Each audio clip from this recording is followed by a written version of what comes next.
Hey, ¿cómo están? Bienvenidos a este tercer episodio de nuestro podcast Frente Juvenil Sindicalista. Yo soy Carla Tovar y el día de hoy les quiero presentar a mi compañero Luis Eduardo Guillén. Bienvenido. Muchas gracias, Carlita, por la invitación a tu podcast. Estoy agradecido. Gracias a toda la gente que nos va a escuchar y ver el día de hoy. ¿Cómo estás el día de hoy? Bien, Carlita, feliz, emocionado. Emocionado. Un buen tema, ¿no? Siento que este Sí, es un buen tema, que tenemos mucho de dónde sacar información. sí, muy entretenido y espero que les guste un poquito de lo que vamos a hablar el día de hoy. Sí, claro que sí. El día de hoy vamos a hablar sobre el sueño americano. Creo que de verdad es un tema que yo cada vez escucho más o que veo más en redes. Por ejemplo, cada vez veo que más personas de las que tengo, no sé, no solo amistades, sino también conocidos, pues ya de repente veo que están en Canadá o están en alguna parte de Estados Unidos. Creo que es un poco más accesible el irse a Canadá por el tema de la visa y que no es tan fácil que te den tu visa. Pero tengo de invitado a Luis porque él vivió el sueño americano. Entonces, a mí me gustaría platicar sobre eso con él porque pues ya tiene la experiencia y también si ustedes están pensando en irse, pues que también sepan más o menos los pros y contras de pues de emigrar, ¿no? De tu país. Pues, bueno, hablando ahorita sobre lo que estás comentando de que viene mucha gente a migrar. Por ejemplo, no sé si te has dado cuenta que en la Ciudad de México ya hay más gente de Haití, ¿no? Por ejemplo. O venezolanos o guatemaltecos, o sea, ya hay incluso aquí viviendo con nosotros, Cubanos también. cubanos también, hay una pareja que está trabajando muy cerca de donde yo vivo y me comentan que están como juntando su dinerito para que los vuelen ahorita. Es que justo creo que México está haciendo como ese punto en el que, o sea, solo vienen de pasada porque están esperando su cita para irse a Estados Unidos. O sea, no es como que tal aquí su destino, Ujú. pero también he escuchado mucho que ya mucha gente de que encuentra trabajo aquí y no ve como posibilidades de ir pronto a Estados Unidos, pues ya se quedan aquí.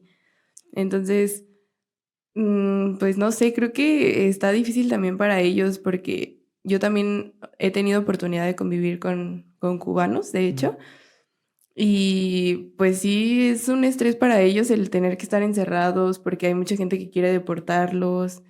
No sé, sí es complicado. Creo que es un tema aparte controversial porque no se Sí. sabe exactamente si sí sea bueno que estén aquí, si no. A veces como por humanidad dices, pues bueno, no tiene nada de malo, pero hay otra gente que sí es como de, ay, pues es que no, o sea, porque están aquí, no es su país, que ya se vayan, etcétera. Entonces, sí es muy difícil. Y este mismo tema es en Estados Unidos para los latinos. O sea, cuando ven a los Claro, latinos es como cada vez hay más latinos. Aparte, sí. o sea, no sé si te pasó. ¿En qué parte de en Estados Unidos estuviste tú? Yo estuve en Sacramento, que es la capital de California. Y ahí hay mucho latino, de hecho. Había mucho venezolano, mucho mexicano. eh, ¿Qué más vi? Mucho salvadoreño. Y bueno, en Estados Unidos en general hay mucha diversidad de nacionalidades. También habían vietnamíes, hindús, Israelíes asiáticos, también hay israelíes. demasiados.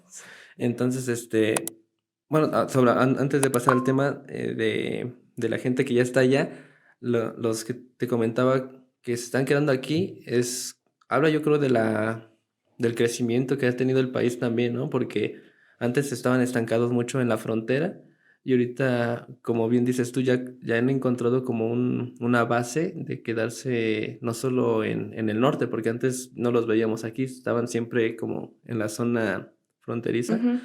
Y ahorita ya han tratado como De de estabilizarse un poco. estabilizarse, sí, aquí en diferentes estados, no solo en la ciudad. Entonces, yo creo que habla un poquito de lo bien que va el tema económico de nuestro país y que han encontrado otra solución, aparte de solo estarse arriesgando Ahí sí. en estar cruzando, sí. Eh, y ya sobre el tema de la gente que ya está viviendo allá. Pues me comentan, platicas mucho. Yo tuve la verdad la fortuna de cruzar vía, Legal, sí, sí, con visa como de debía de ser. turista. Ni tan legal porque pues eres turista y tienes como cierto, tiempo, ¿no? De tiempo, estar allá. ajá, y con reglas, ¿no? No puedes estudiar, no puedes trabajar. Entonces, pero cruzas, la verdad, de una forma mucho más tranquila a la gente que los pasan por el desierto o que, pues sí, por tierra, por vía terrestre. Eh, por ejemplo, un primo que cruzó de forma ilegal, llegó sin zapatos, ¿no? Y con la ropa, rota, toda sucia. Y llegó 2 semanas después, o sea, hubo como 2 semanas que no supimos nada de él. Y 2 semanas después ya llegó a Los Ángeles y lo recogió otro tío que ya vive de forma legal allá. Entonces, pues la forma en la que él cruzó a la que yo crucé, pues hay un mundo de diferencia. Sí. No No, y sé. aparte, o sea, sí es súper difícil porque yo también tengo un amigo que cruzó de esa manera y no supimos de él en días y ya cuando supe de él me contaba así de que comían, o sea, en la casa donde los tenían les daban de comer como en las botellas de plástico de las grandotas cortadas, esos Mm, eran sus platos y que era así de que puro arroz y frijoles. Y cuando él cruzó por el desierto, por ejemplo, creo que bajando como los barrotes del muro, del muro. se astilló, luego corriendo, o sea, dice que la migra le pasó al lado muchísimas veces, pero por algo pudo llegar bien allá. Pero, por ejemplo, a su primo sí lo habían deportado, ¿no? Entonces, pues sí es muy complicado y yo la verdad admiro muchísimo a la gente que se va así o a la gente que de repente veo videos que se van hasta con niños súper chiquitos y digo, ay no, o sea, sí, con trabajos pueden correr ellos y luego con No, un sí. niño, qué difícil. Pero si lo hacen por la vía un poco más legal.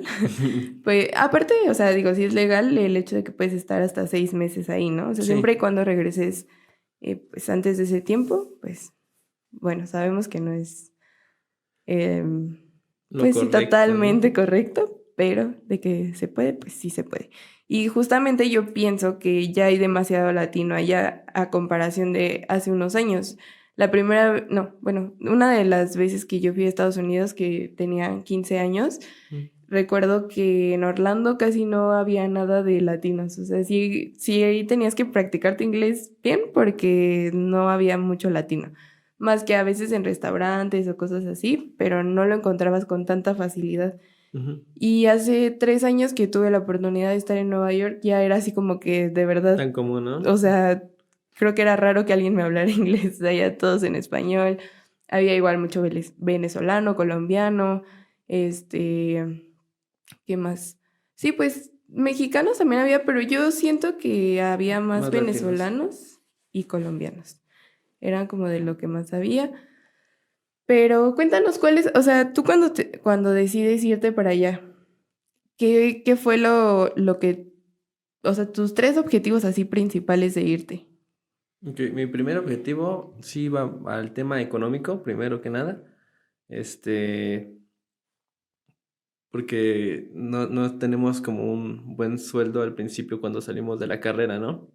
Nos piden como el tema de experiencia y si, o sea, primero encontrar trabajo cuesta y si ya te lo dan es con un sueldo bastante bajo.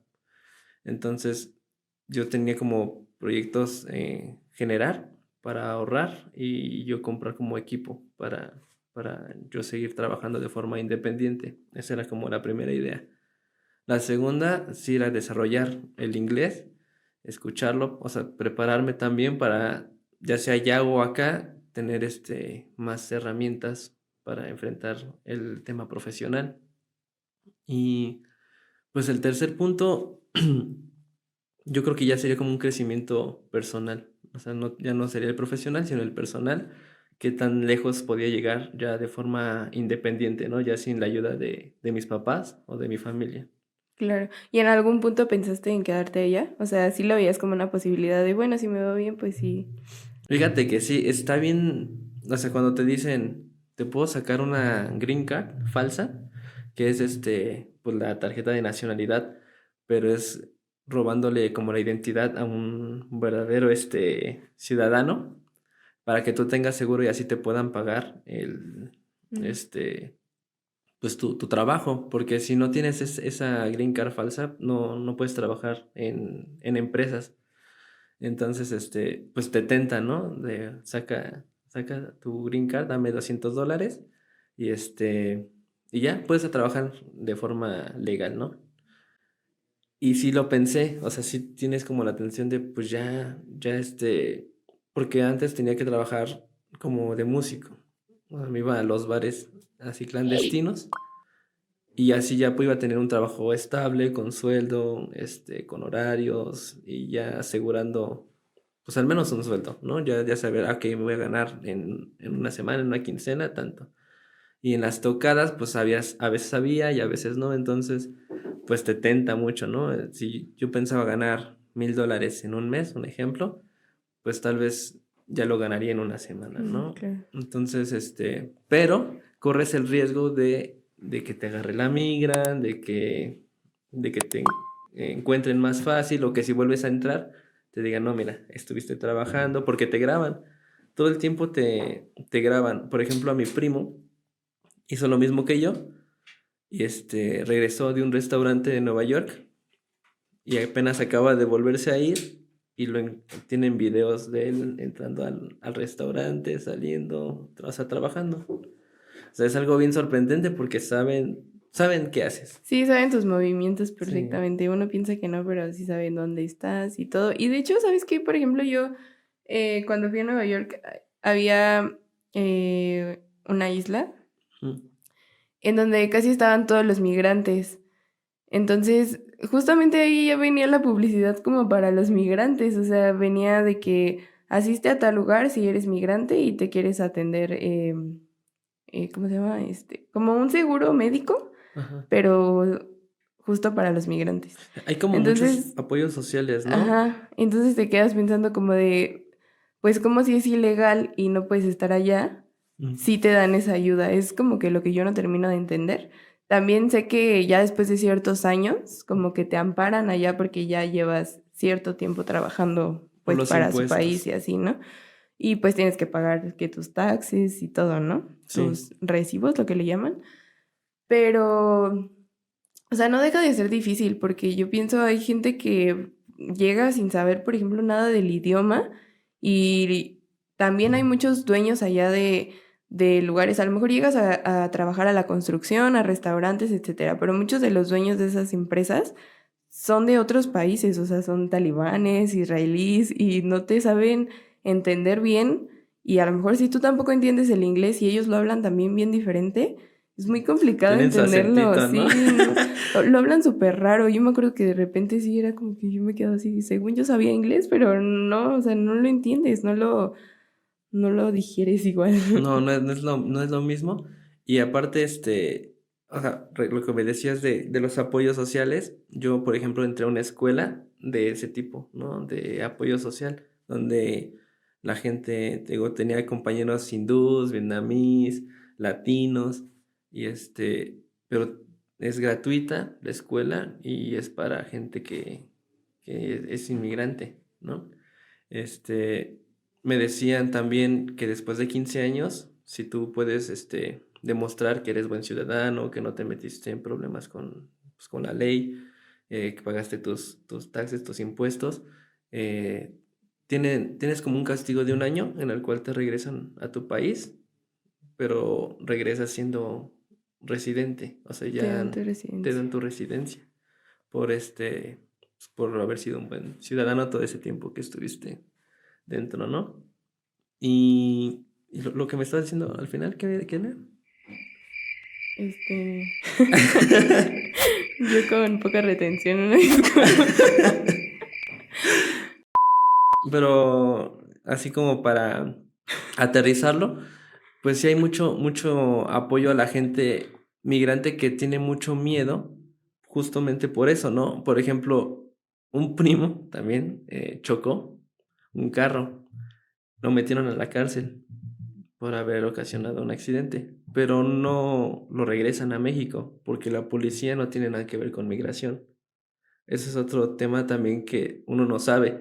O sea, la policía es una cosa y migración Migración es es otra. otra. Entonces, puedes estar en la cárcel incluso y seguir, o sea, cumples tu noche ahí y ya sales y ya sigues trabajando y viviendo tu vida. También, hay apoyos para la gente, tanto económicos como de $4,000, creo, mensuales, para la gente que no tiene trabajo.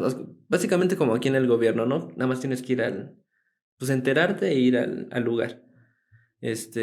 Pero la gente, una tiene miedo. Ven una institución y me van a regresar. Van a saber que no soy de aquí. Entonces, si, o piensan que son trampas, ¿no? Muchas veces, ay, es que aquí dice esto. Y yo creo que no, yo creo que nada más es para que me regresen. Y los entiendo porque por todo lo que pasan para poder entrar, pues sí, no, o sea, ha de ser un miedo terrible y luego que saber que tienes que volver a hacerlo, pues vale la pena mejor seguir su vida con lo que ellos conocen y no arriesgarse ni tomar estos apoyos y ayudas que existen. Claro, y al final también es muy complicado porque, por ejemplo, mi amigo, el que se fue para allá, él sí me decía, no, yo voy a estar cierto tiempo allá, de que 5 años y me regreso. Pero yo lo veo y veo que le está yendo bien y tú dices, bueno, creo que llegas con una meta que tú piensas que está clara, pero Ujú, allá puede cambiar demasiado. O sea, también creo que el tema de la soledad alcanza demasiado a los migrantes. Creo que es un tema en el que muchas familias se separan. Por ejemplo, en el tema de lo de los cubanos que te digo, algunos se tenían que esperar y sus parejas ya estaban allá y ellas aquí con sus hijos, o la pareja se llevó al hijo y la chica exacto. acá. O sea, sí, es un tema de que te tienes que distanciar de tu familia. Ujú, A veces tienen que terminar hasta relaciones amorosas, o incluso algunas veces pues ya no vuelves a ver a ciertas personas, porque también tengo una conocida que así se fue y pues estando allá falleció un familiar cercano. Entonces, creo que pasas cosas que sí tienes que valorar demasiado antes de tomar una decisión tan pues fuerte y que va a tener un impacto para toda tu vida. ujú. Pero, ¿a ti cómo te fue con ese tema de la soledad? O sea, ¿sí te afectó el estar lejos de tu familia, el no estar en tu país, no tener tu comida? Porque digo, tú llegaste ya como a una casa familiar, ¿no? Y Sí. que aunque no es lo mismo, pues dices, bueno, tienes como un poco de confianza o así, pero la gente que llega así de que a rentar a un cuarto y no tiene a nadie, debe ser más complicado, pero ¿tú cómo lo viviste? Sí, y mira, justamente como lo cuentas, sí es complicado, porque en el día no, el día dura muy poquito porque estás como activo moviéndote, entonces mientras estés ocupado, pues no pasa bastante, pero yo, por ejemplo, llegaba a mi cuarto y solo, ¿no? Pues te acuerdas como ahí es cuando te llegan recuerdos como de tu familia, como de tu novia, como de tus tíos, o sea, dependiendo qué tanto convives o qué tan cercano eres a tu familia nuclear, pues te llega a afectar. Mm, Te digo, por ejemplo, esta gente de Cuba o de Venezuela, yo creo que no tienen nada que perder. Ellos están, o sea, para tomar esta decisión es porque están muy desesperados por su situación. La mía no era tan extremista. Entonces, yo sí tenía mucho que perder, ¿no? En el sentido de la familia, en el sentido de las tradiciones. Por ejemplo, pasé Navidad allá, eh, nada que ver, muy indiferente. Pasé, mi cumpleaños allá y digo, o sea, sí está como que tu familia, pero aquí ya tenemos que las tradiciones, los juegos, las piñatas. Y pues es diferente, es diferente. También los jóvenes tienen otra cultura, por ejemplo, que vivas con tus papás, pues es mal visto. Yo viviendo con mis tíos, ya con carrera y todo eso, pues también es muy mal visto. Eh, pero pues poco a poco vas como agarrando la confianza. Te digo, también al expresarte te achicas mucho, ¿no? Ay, no estoy pronunciando bien, ¿no? O, ay, ¿qué estarán pensando? O, lo estaré diciendo bien, o, ¿por qué no me entienden? Y es bombardeo de inseguridad, pero con el tiempo, o sea, la verdad es aferrarse, aferrarse, aferrarse, y yo creo, a mí me costó, yo creo, unos 7, 8 meses, adaptarme. O sea, ya los primeros 3 meses vas con una actitud y estás con todo. Pasando esos 3 meses empieza como a haber una decadencia en tu ánimo, en tu actitud, en tu autoestima, en tu seguridad. y cada vez es más bajo. Y te digo, a mí me tardé 7 meses en volverme a levantar, pero cuando te levantas es bonito, está padre porque ahora te sientes más de lo que ya, de cómo llegaste, ¿no? Porque llegaste, hiciste 2, 3 metitas. Por ejemplo, yo hice 2 trabajos de fotografía ya, y el ir a imprimir mis cuadros, a pedir mi papel, mis tamaños, pero yo ya en inglés, solito, ya fue como de, no manches, ya me puedo mover ahora yo solito, libremente, ya no tengo que llevar a mi primo o a un traductor que me ayude a comunicarme, ¿no? Sí, ya no depender de nadie. De nadie, porque al principio era así. Yo me acuerdo que me iba a caminar y tenía hambre, y ahí la comida rápida es como lo típico. Entonces iba al Subway y antes de entrar andaba con mi traductor. Yo sabía cómo se decía, pero lo que ponía era la bocinita para escuchar cómo se pronunciaba. Y como 20 minutos para sentirme seguro de que así se decía. Y entraba, ¿no? Excuse me, can I have a bread? Y me decía, sorry, o what? Y yo me quedaba, me ponía frío, frío, frío, frío, porque no sabía en qué la había regado. Y dije, ¿qué dije mal? Y me salía. O sea, el vato se quedó como esperando a que yo dijera algo más y yo me iba, yo me salía. Y ahí caminar hasta encontrar otro Subway y volver a intentarlo. Donde sí te entendieran. Sí, sí, sí, sí. Y luego eran hindús, había mucho, o Sí, sea, es que muchísimo. Si no te... Yo también un día me desesperé porque yo decía chocolate, pues era como que cualquiera te entiende esa palabra, ¿no? Y él no me lo entendía y yo, pues, ¿por qué? Entonces es muy complicado, es un choque de culturas aparte porque bien encuentras a gente de diferente. todo el mundo. Pero, por último, ¿en qué nivel de inglés sientes que te fuiste y en qué nivel sientes que regresaste? Siento que me fui en básico en todo sentido, gramatical, en speaking y en listening. Y yo creo que en speaking me quedé en medio, en gramática siento que estoy avanzado y al igual que en listening. O sea, ya puedo desarrollar una conversación, que es algo intermedio, pero te puedo ver videos, películas, Y y entenderlas. entenderlas. Y creo que mi gramática, o sea, mi forma de escribir es mejor que el español. Y eso es lo padre que pues vas y aparte de conocer otra cultura, pues también regresas con más conocimiento. Y creo que también es mucho el que sí existe el irte de migrante desde el privilegio, porque pues el irte pues de la mejor manera, el llegar a un lugar bien y tener un techo ya, es demasiado privilegio a comparación de lo que vive mucha gente. ¿Regresarías? ¿Volverías a irte así? A lo mejor ahorita ya estás casado, pero ¿volverías a lo mejor con tu esposa? ¿Lo intentarías? ¿O ya de plano es algo que dices, no, yo ya lo viví y ya, hasta ahí? Creo que a vivir ya no. No sé, ya conocí la cultura, no me gustó, no me gustaron muchas cosas, hablando del tema social, pero para turistear o seguir conociendo, pues es que Estados Unidos es enorme, entonces para ir a conocer lugares turísticos sin ninguna duda. Ya para vivir, Ya no. no me gustó. Sí, no, aparte se extraña la comida de acá, ya es Ah, muy fea la bueno, comida. sí. No recomiendo. Pues muchísimas gracias por habernos acompañado. De No, a verdad ti, que Cari. se me fue muy, muy rápido este tema. Sí, Está muy interesante. nos Sí, faltó falta demasiado. muchos puntos, yo creo, por tocar, pero pues gracias, Carlita, Solo por la teníamos invitación. 20 minutos. Pero muchas gracias. Los esperamos en el siguiente episodio de este podcast. Saludos.